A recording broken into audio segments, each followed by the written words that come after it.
think we can start this opening ceremony. That's one opportunity to give you, all of you, my personal welcome in Naples. And I guess we can start.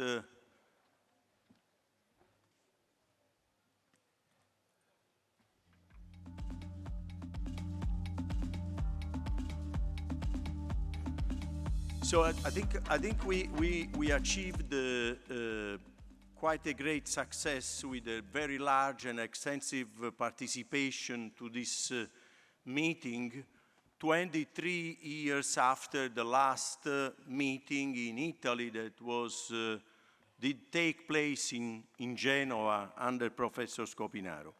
So the first person that is going to give his talk is Professor S.I.C.OB, that is the current president of the Federation, and is a close friend of mine, a full professor of Harvard Medical School, with whom we have shared a lot of interesting episodes and fantastic journey in the bariatric and metabolic surgery, and not only. So I thank you, Scott, and please address your talk. Hello, and thank everybody for being here. It's an honor for me to be sitting here and be sitting next to my good friend, world-famous surgeon Luigi Angrisani. This past year and a half has been very special for me and my family. 2 of my 3 children got married, not to each other. One couple is expecting our first grandchild. And everything has been great. But you know what really has topped it all is being here with so many of my friends and realizing how close we all are in this organization. This isn't just a society, this is a family. We rely on each other, we help each other. But boy, we hug and feel good about each other's good fortune. And I'm grateful to be part of it, and I'm grateful that so many of my good friends are here as well. Thank you very much, and I hope you enjoyed today and the rest of the meeting goes even better. Thank you very much. Scott, the next speaker is a very important person for me and for Naples, is Professor Maria Triassi, that is the head of the Faculty of Medicine at Medical School of the Federico II University of Naples, one of the oldest university in Europe and perhaps in the world. So please, Professor Triassi. Thank you, Professor Angrisani. Good afternoon. Welcome to Naples. As a Dean of Medical School Federico II of Naples, it's for me a great honor and a great pleasure to give you welcome and greetings at this important and interesting international meeting on obesity surgery today in Naples. Many, many congratulations to Professor Angrisani, Professor S.I.C.OB, and Professor Musella, and other professors involved in this very, very beautiful organization, and for the perfect organization of this Congress. This Congress involved up to 3,000 people from over the world. And for our city, for Naples, it is a very, very important occasion. Obesity now is one of the most important and relevant topics in our time and in all the world for health and social implications. So bariatric surgery must be one of the principal topics for the future teaching and research in all medical schools in the world. So thanks again for coming. Enjoy the Congress and enjoy Naples. Thank you. So next speaker is a very old friend of mine. I'm afraid, Scott, older than you, because With Marco Zappa, we shared almost 35, 40 years of continuous friendship and collaboration. I am so privileged that he is also now the current president of the Italian Society that just has had a very crowded and very interesting congress over the last 2 days. So Marco is representing the Italian Society for Obesity and Metabolic Surgery, and I'm very pleased that you are with us tonight. Thanks, Gigi. Dear friends, it's hard for me to find the words. It is with a great pleasure that I welcome you to the beautiful setting of Naples. It is an honor to have the opportunity to host the IFSO Congress along with our National Congress. And I take this opportunity to thank the hard work done by Professor Angrisani for the organization and tenacity shown in achieving the goal. I am sure you will appreciate not only the food, but the beauty of this land. I wish you all a fruitful work and one then can look forward to the future of this surgery for hours. In the end, allow me, as S.I.C.OB president, a food to those who, from up there, will be smiling at this event that sees united the societies he founded. Our friend Nicola Scopinaro forever. Thank you, Marco. Thank you for your attention, and thank Gigi for allowing me to have at least this greeting.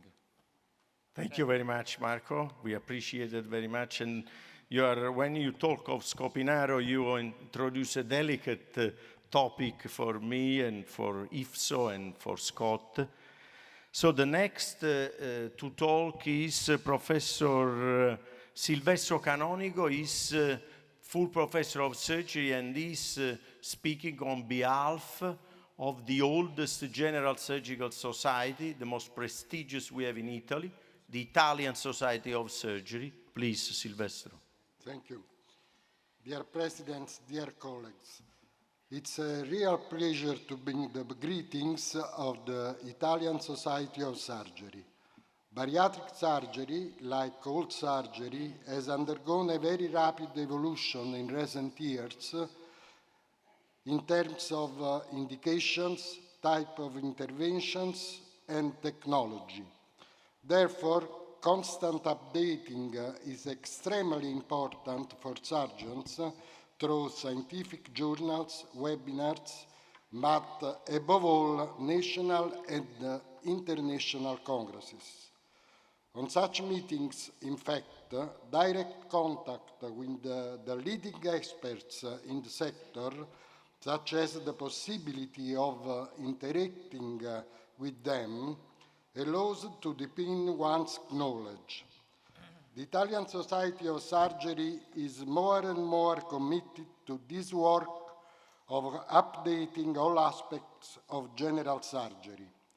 Just think on the success of our official magazine, Updates in Surgery, whose H-index is constantly increasing.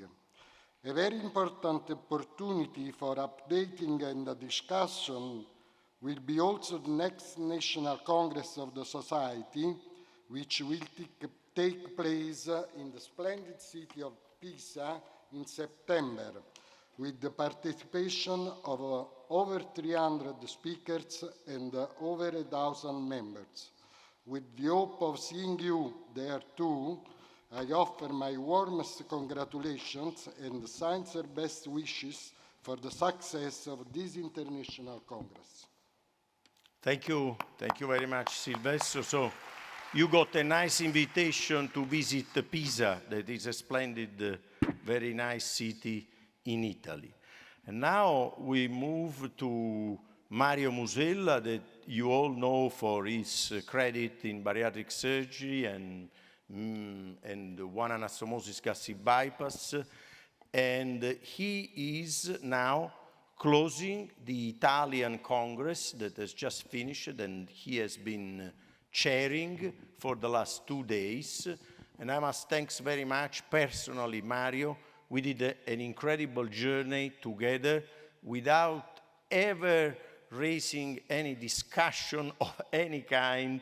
Everything was done to the aim to organize quite almost perfect meeting, and we are starting toward that direction. Thank you, Mario. Thank you very much, Luigi. Thank you so much. And allow me to welcome all the friends and coming from worldwide to our Congress, to our national and international Congress. Well, when I was appointed as president of the 31st Congress of the Italian Society for Bariatric Surgery, I was so happy, but it lasted just 5 minutes, you know, because within a few days we decided if to join our meeting with the IFSO big meetings or not. And this has generated a lot of discussion inside our society. You know, S.I.C.OB is a very big society. We are more than 1,500 members. And this has raised a lot of discussion that, in any case, in the end, led to a happy ending, I would say, because we have arranged this our meeting with the International Society.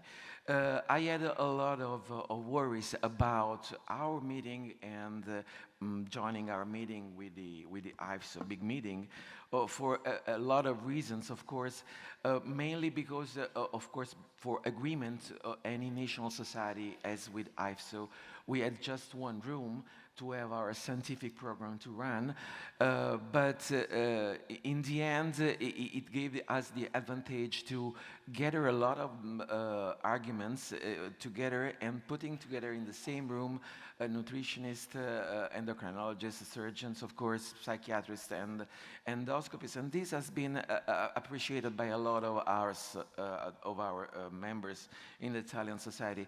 I had a lot of financial worries because the Italian society makes a lot of events along the year, but thanks to the effort of any member of the Executive Council, starting from my friend Marco Zappa in the Executive Board, we raised a very effective and rentable funds for making our Congress. But in the end, the reason I strongly supported making the two joining meetings was that the opportunity to give to us young members to share this experience, to have in their town, in their hometown, in Italy, of course in Naples, the presence of so many outstanding surgeons coming from worldwide, from any corner of the world. And this, I believe, is the most important things and the most important achievements for the Italian society. So I am now officially closing the Italian Society meeting, and thank you for inviting me appointing me for driving this, and welcome to any one of you to Naples and to Italy. Thank you so much. So thank you, Mario, and I have a few slides to present, to share with you. If I have my first slide. Let me start with giving you some data before the very nice show that will be the sound artists and the presentation of the history of Naples. So this is a preliminary report of what has been happening, what is currently happening here. First of all, let me thank Scott, because Scott has been really an invaluable support over this very long year that we dedicated to the organization of meeting. We know that we have overpassed 3,000 participants, probably beating any record of any other bariatric congress in the world, because also the last Las Vegas meeting of ASBS was 2,500 people. So But the most interesting aspect of this meeting here in Naples is not only the number of participants, but the country that have attended this meeting. Because we have people from more than 150 participating countries when we know very well that only 72 national society belong to IFSO. So this means that 70 countries beyond the people, the national society that are member of IFSO, they felt that what was important to come. And this is a sign because it means, first of all, the capacity or the hospitality and I think the cultural value and background of Naples in the center of the Mediterranean, because I don't think that people from 150 different nationalities could easily access to Dubai or New York. So Naples has an intrinsic value from this point of view for the history, for the previous domination. And the other important thing is that this creates a fantastic potential for a new strategical mission that IFSO is going to have in the near future. Over these last 2 days, at the level of the executive board, the board of trustees, the general council, it was quite clear that it was the time to start with an IFSO Scopinaro Foundation. And this foundation is going to have the major mission of expanding the knowledge and the feasibility of bariatric and metabolic surgery in the other 72 countries that do not belong to IFSO. I think we found an exceptional consensus on this idea, and Martin Fried from Prague will be the first chairman. So we have the frame, we have a lot of very interesting projects, and this was, according to my opinion, was not the case that Naples, 23 years after Scopinaro meeting, is going to have the largest meeting with the largest number of countries applying, and also the fact that we are starting the Scopinaro IFSO Foundation with this mission. So this was a sign that I very much appreciated. Of course, the abstract presentation were more than 1,000. I've been going around. There is an active discussion on all the scientific session. It was honestly a very large attendance, a large area. The symposium was possible, this meeting, because of the sponsor. So we need to thank the main sponsor, the Visionary, Platinum, Silver, the other many sponsors that have attended. But let me go to the few people really believed in this meeting a year ago. We're going outside this exhibition center. There was almost nothing, and we were trying to discuss and arrange what and how this meeting was going to develop. So I must thank the organizing MCM organization with Stefania, Andrea, and Livia. And obviously, nothing would have been possible without Mother Queen Manuela, who assisted me in all the strategical, scientific, political, technical. She has been talking with ministry. I think the only one who has not been invited is the President of the Italian Republic to this meeting. And of course, thank you very much to Stefania, that is a very, very invaluable help for all this organization. Let me go to one picture that is another moment that when there is a lack energy, we the only thing that we can think in Naples, working all together, is eating a pizza, and this was a very nice situation. Let me thank also the people who work with me, as in all the bariatric units of the world, the most happy time is the time that the bariatric people eat cakes and sweet food that is not good for the weight. So this is my team that is able to support me over the years.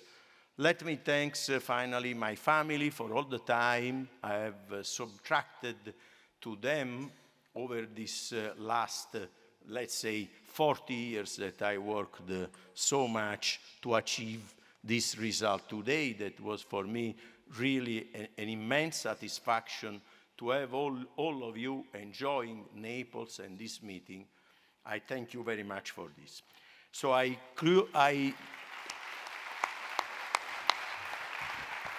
formally declare, if you allow me, Scott, I formally declare open the 26th World Congress of the International Federation for Surgery of Obesity. And we move to the sound artist that is going to talk about the history of Naples. Please, Stefania Bruno, please join us. Are you coming to the podium? Yes? So before she arrives, let me say two technical communication. After that, the exhibit will take place in the exhibition area. And the other thing, let me recommend you that tomorrow evening, we will have the gala dinner at the San Carlo Opera Theater.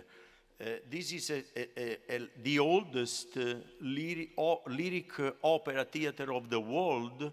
Is a real theater because it was done by Bourbons, and there will be 10 arias of the most famous lyric and a standing buffet. So whoever is ever interested, you may find still some ticket available at the registry, at the registration desk. So, dear Stefania, the podium is yours.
An old saying goes, see Naples and then die.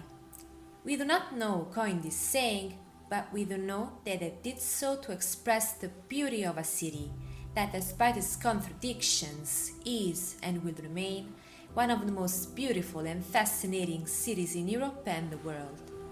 But even so, it is better to say, see Naples and then leave it, because there is much here worth living. Proud and melancholic, cuddled by the waves of the sea, the Castel dell'Ovo stands on the ancient islet of Megaride. Legends say that the fate of the castle, and that of all Naples, was linked to the integrity of an egg, jealously guarded in the castle's dungeons.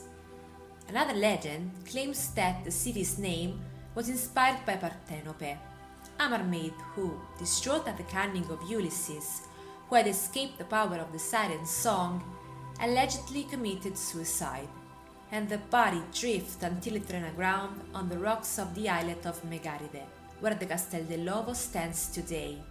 The history of Naples, on the other hand, tells of many successive dominations of the city, from the Greeks to the Romans, from the Normans to the Swabians, from the Angevins to the Aragonese, from the Spanish to the Bourbons, and finally from the French to the current unification of Italy.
One of Italy's most important examples of neoclassical architecture, protected behind by the Spanish quarters, the Basilica of San Francesco di Paola stands out, with its portico and imposing facade in Piazza del Plebiscito. The church was completed in 1846, fully reflecting what was the neoclassical taste and inspired in its forms by the Pantheon in Rome. Thanks to the privilege granted by the Pope, it was the first church in Naples to have an inverted altar. The Basilica of San Francesco di Paola and the Royal Palace overlook Piazza del Plebiscito, the most famous square which is located in the heart of the city. Today, it is a regular destination for visitors from all over the world, often hosting major events, concerts, and shows. Among tourists and locals alike, the game of crossing Piazza del Plebiscito blindfolded or with the eyes closed is well known. You have to walk about 170 meters in a straight line, starting from the gate of the Royal Palace, which is exactly in the middle between the two equestrian stotuses, and pass through. But practically nobody succeeds in this feat. Originally, in fact, the square had an irregular shape, and even today, a slight slope of the surface prevents those who decide to cross it from going straight ahead.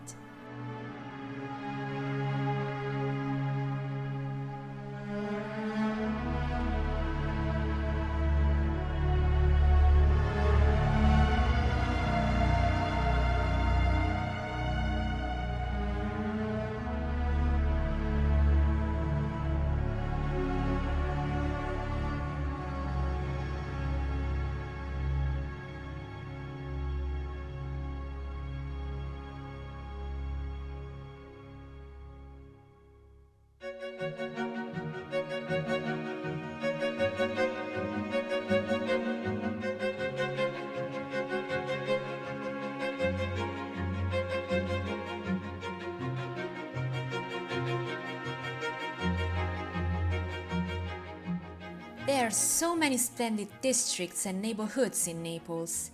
Among them, it is good to mention one of the most characteristic, San Gregorio Armeno. In San Gregorio Armeno, it is Christmas all year round.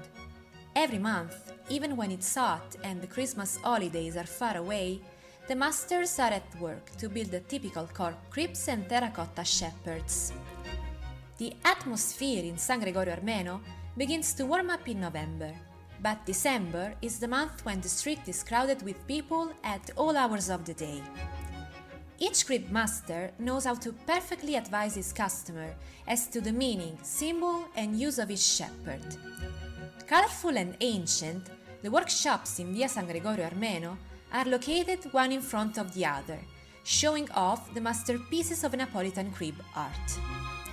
Strictly handmade and in terracotta, the shepherds of San Gregorio do not only reproduce the physiognomy of the characters, but manage to tell their souls, artfully painted in every detail and dressed in hand-sewn clothes. By now, even show business personalities, politicians, and even the Pope are part of the crib tradition, enlivening the competition among the artisans for whoever creates the most beautiful, truthful, and successful statuette.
Che bella cosa, una giornata sole, aria serena, dopo una tempesta, e l'aria fresca, pare già una festa.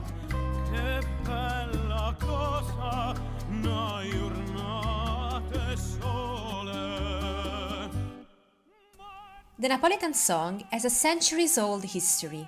It has its roots in the folk dances of the Tammurriata, the Campagna Tarantella of the 17th century.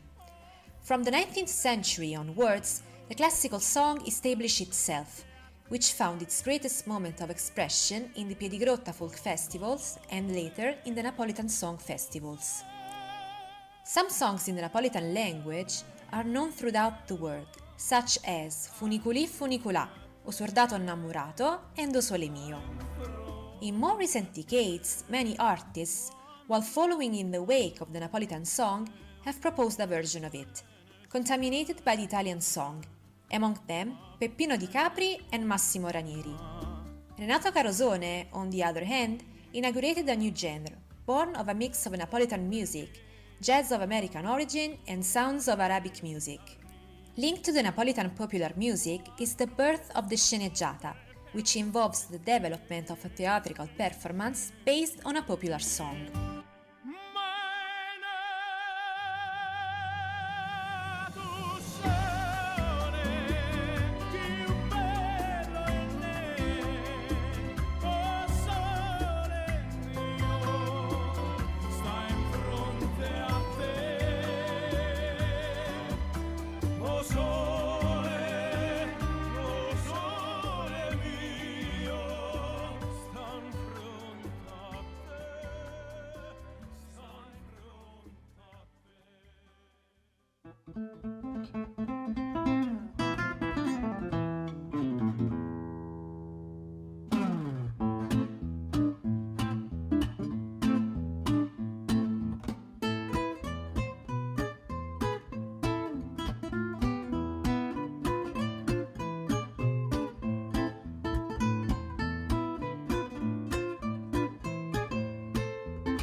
It was in Naples that some of the first film production companies were founded.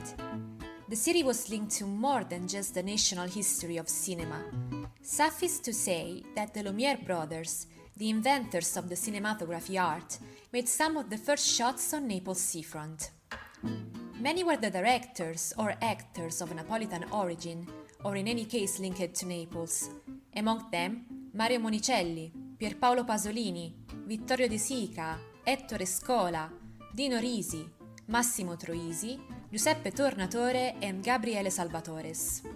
Naples has been the backdrop for some important films that have made the history of Italian cinema, such as L'Oro di Napoli, Il Giudizio Universale, Matrimonio all'Italiana, Ieri, Oggi e Domani by Vittorio De Sica, Paesà e In Viaggio in Italia by Roberto Rossellini. Among the most important Napolitan film artists, there is the great Paolo Sorrentino, winner of the Oscar in 2014 with The Great Beauty, of the Silver Lion with The Hand of God, and the beautiful Sofia Loren, winner of 2 Oscars for Best Actress for La Ciociara, movie known in English as Two Women, and the Honorary Award Oscar in 1991. Unforgettable were Eduardo De Filippo and Totò, who besides being the leading Napolitan poets of the contemporary age, are remembered for their countless film appearances and successful films.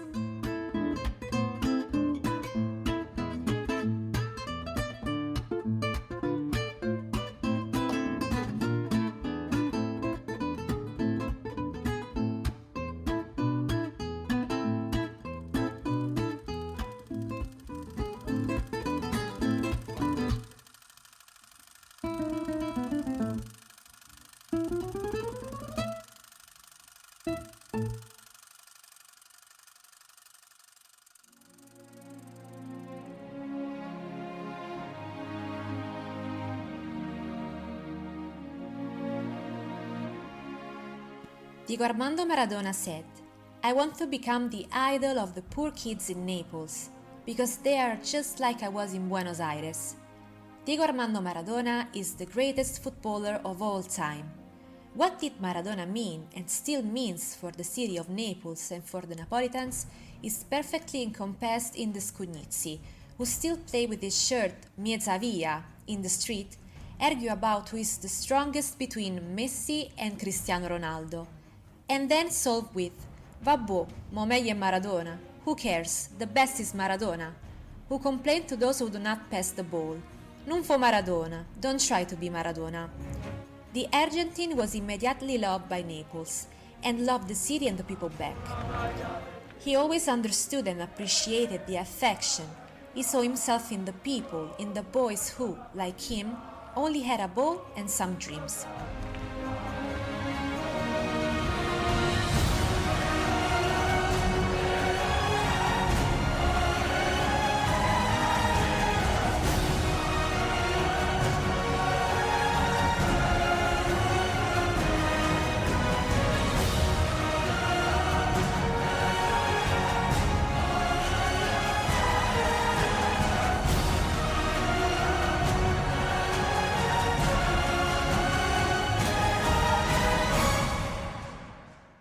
On the day of Napoli's first Scudetto, 10 May 1987, all the Napolitans erupted, in the city, but especially in the places where they lived as emigrants. As they went for the first time, it was they who were celebrating, and not the rest of Italy. Even in the other cities of the south of Italy, they celebrated, because Napoli was the only team that brought honor to the south. Napoli, champion of Italy at the Diego Armando Maradona Stadium. The 2022-2023 Scudetto is blue. 33 years after the last title and after a thrilling ride in Serie A, Napoli team won the 3rd Scudetto in their history, with 5 game days to spare. The last one had come with Diego Armando Maradona in 1990, and now the party can begin.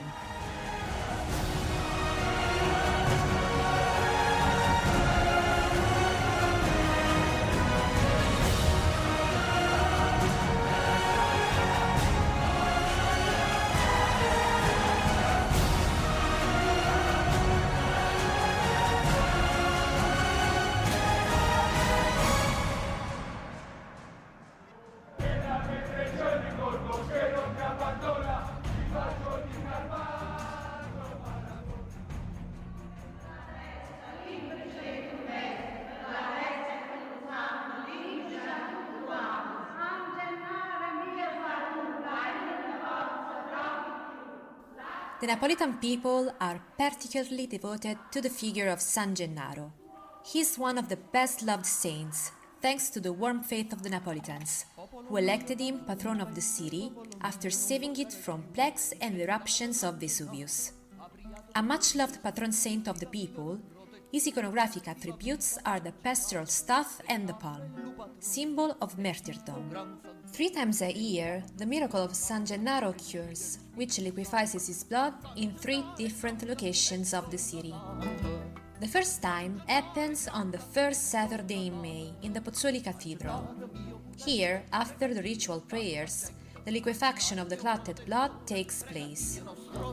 The second takes place on the 19th of September, the anniversary of the beheading, which used to take place in the Chapel of Treasury, but due to the large number of believers, the bust and relics are now displayed on the high altar of the cathedral, where, after repeated prayers, in the presence of the Cardinal Archbishop, civil authorities, and the believers, the miracle takes place and means general jubilation. Once the liquefaction has taken place, the reliquary, supported by the Archbishop, is shown almost upside down to the believers and to the kisses of those closest to it.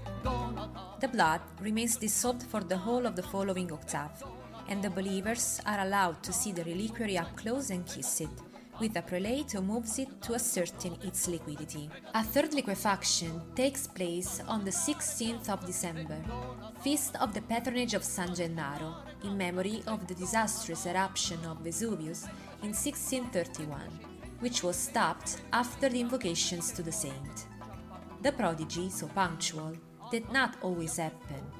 There is a diary of the canons of the cathedral that records over the centuries the times that the blood did not liquefy, or with hours and days delay, or sometimes it was found already liquefied when they were opened.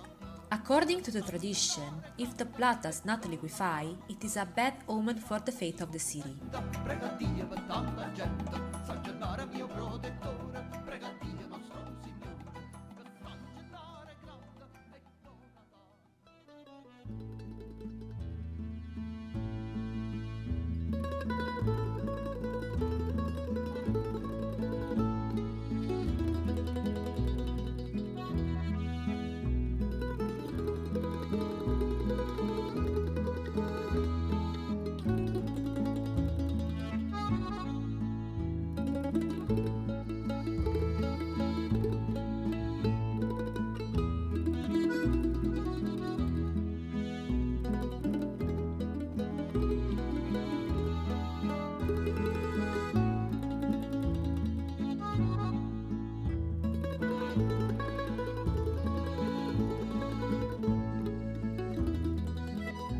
Stretching 80 kilometers from Pozzuoli in the north to Sorrento in the south, the Gulf of Naples offers itself in all its beauty to the gaze of the admirers.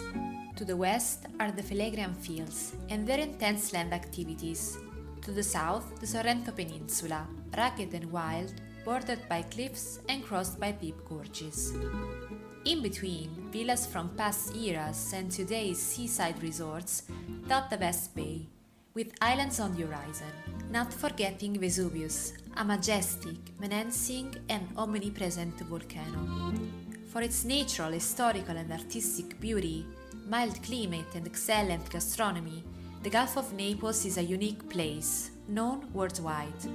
The touristic offering ranges from the numerous archaeological sites, Pompeii, Ercolanum, Oplontis, scattered throughout the area, to the thermal bath of Ischia, Castellammare di Stabia, the natural parks of Vesuvius or Astroni, the monuments of Naples, the glamour of Capri and Procida, the underwater parks of Baia and Gaiola, to the beauty of the Amalfi Coast.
We are all fans of pizza. A symbol of Italianness with tomato, mozzarella and basil, it also symbolizes the colors of the Italian flag. Napolitan pasta and pizza are famous worldwide. You can find it everywhere. But if you really want to taste it as tradition dictates, then you have to go to Naples.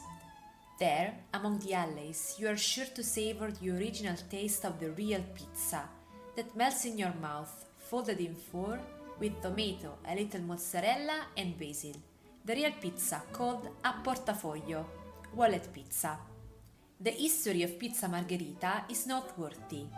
Raffaele Esposito, the most famous Napolitan pizza chef of the 19th century, was commissioned to give Queen Margherita a taste of a Napolitan pizza on a visit to Naples in 1889 with her husband, King Umberto I.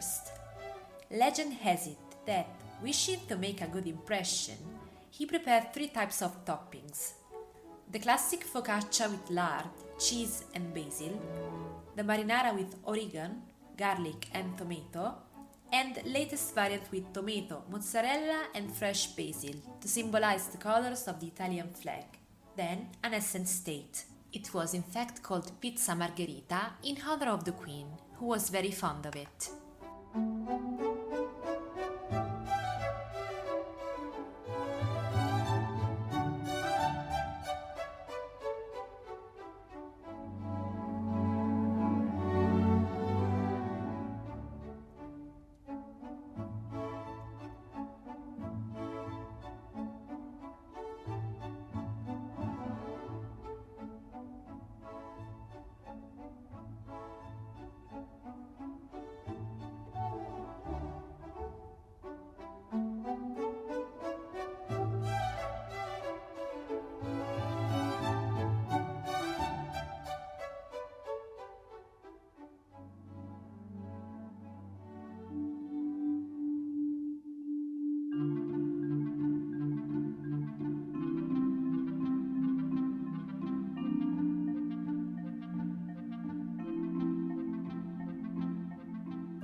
There are many symbols that can sum up superstition in Napolitan popular culture.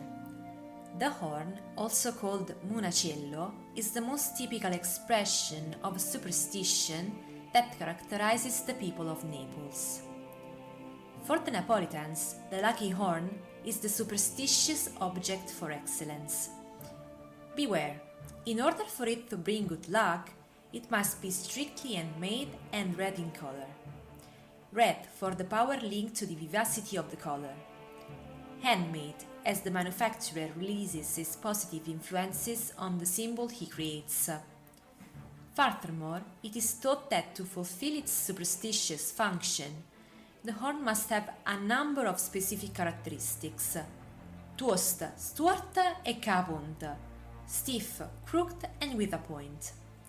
To take effect, however, again according to popular superstition, the horn must have been received as a gift. To receive its beneficial effects, therefore, the horn must not be bought. And again, according to the tradition, the lucky horn must be made of coral, a precious stone that has the power to ward off bad luck and protect pregnant women.